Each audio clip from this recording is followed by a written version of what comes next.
All right, let's jump right in. When we think about stock markets, we're usually looking at New York, London, maybe Tokyo. But what if I told you one of the most interesting opportunities for 2025 is, well, it's quietly brewing in the Caribbean? Yep. Today, we're going to pull back the curtain on the Jamaican Stock Exchange and look at 7 specific companies that might just be ready to ride a huge wave of growth. I love this quote because it really gets to the heart of what we're doing here. I mean, think about it for a second. While everybody else is chasing the same big names, the same usual suspects, you could be looking at an opportunity that's just starting to wake up. It's all about finding that potential where nobody else is looking. And honestly, that's where you find the real edge.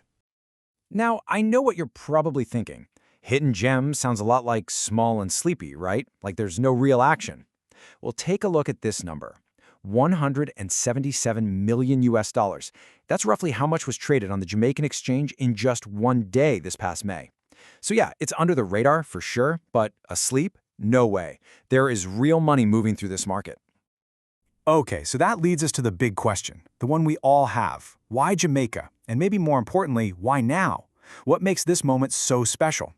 Well, the idea here is that the market isn't, exploding, not yet anyway, but the source material uses this great phrase. It calls it the ignition sequence. It's like all the little pieces needed for liftoff are starting to click into place, one by one. And here's what those signals actually look like in the real world. First, you've got this solid nearly 8% rebound in market cap. That tells you that confidence is coming back into the market. Then the main index is up over 1.5%.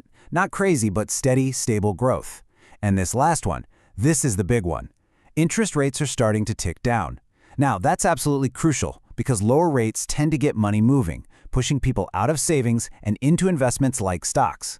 It's not any single one of these things, it's all 3 happening at once that makes this so interesting. So what's the big takeaway here? It's simple, really. We're looking at a market that's found its footing. It's stable. It's moved past all that crazy volatility, but it hasn't hit that massive growth spurt yet. And for an investor, that is the absolute sweet spot. It's like showing up to a party just as it's getting good, but before it gets too crowded. Okay, great. So the market looks interesting, but that's not enough, right? It's like knowing there's treasure on an island, but you still need the map. So how do we go from an entire stock market all the way down to just 7 specific names? Well, it wasn't random. It came down to a really specific, really rigorous filter that was built just for what's happening in Jamaica. And here is that filtering process. Look, we're not just throwing darts out of board here. Every single stock had to pass these 5 tests. First, it needed a big trend at its back, what we call a macro tailwind, like the huge shift to clean energy. Second, you actually have to be able to buy and sell it, right? So it needed enough liquidity. Third, we looked for companies that weren't already overpriced. They needed room to grow. Fourth, we looked for some kind of catalyst, like a new rule or law that could unlock value. And finally, it had to be something different, something that adds a new flavor to your portfolio, not just more of the same. All right, so after running the entire market through that tough filter, this is what we're left with, the 7 jewels. Each one of these companies tells a different part of the story of where Jamaica's economy could be headed next year.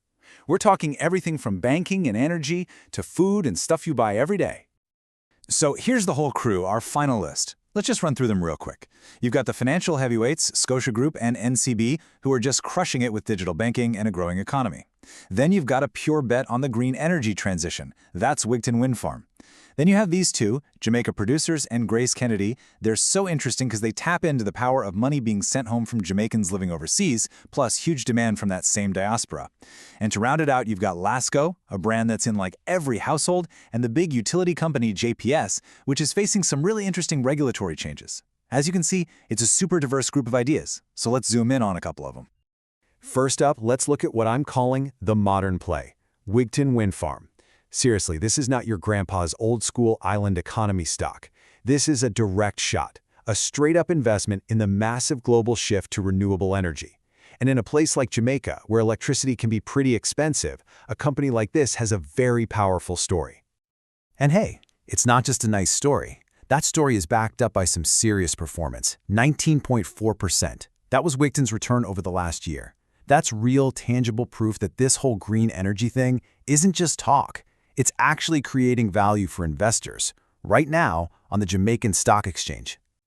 Okay, now let's flip the script completely. For a really cool contrast, let's look at the traditional play, Jamaica Producers. Now, this company is plugged right into the historical backbone of the Jamaican economy. We're talking farming, we're talking exports. It's all about leveraging the island's natural resources and that incredibly deep connection it has with Jamaicans all over the world. And this quote from the source material just nails it.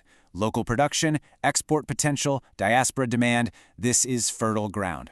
That says it all, doesn't it? It's not just about what they grow there, it's about that magic combination of local stuff, being able to sell it globally, and that constant demand from Jamaicans abroad who want a taste of home. It's heritage and business, all rolled into one. All right, we've talked about the why, the how, and the what. But look, none of this information means anything if you can't do something with it. So let's bring this home. This last part is all about your next move. It's a super simple 15-minute action plan to take everything we've talked about and actually put it into practice. And I promise, this is as easy as it sounds. Step 1, the boring but necessary part. Check if your brokerage account can even trade these stocks. A quick search on their website should tell you. Step 2, just create a watch list. Pop these 7 tickers in there and just watch. See how they move, no pressure. And finally, step 3, just pick one. Pick the one company whose story you find the most interesting and set a price alert. That's it. You're not buying anything, you're just committing to keeping an eye on it. So we'll leave you with this question to think about. See, this isn't one of those loud, obvious opportunities that everybody on TV is yelling about. The whole point is that this is something quieter. It's a potential boom that right now is still just a whisper. And the only real question left is, are you listening?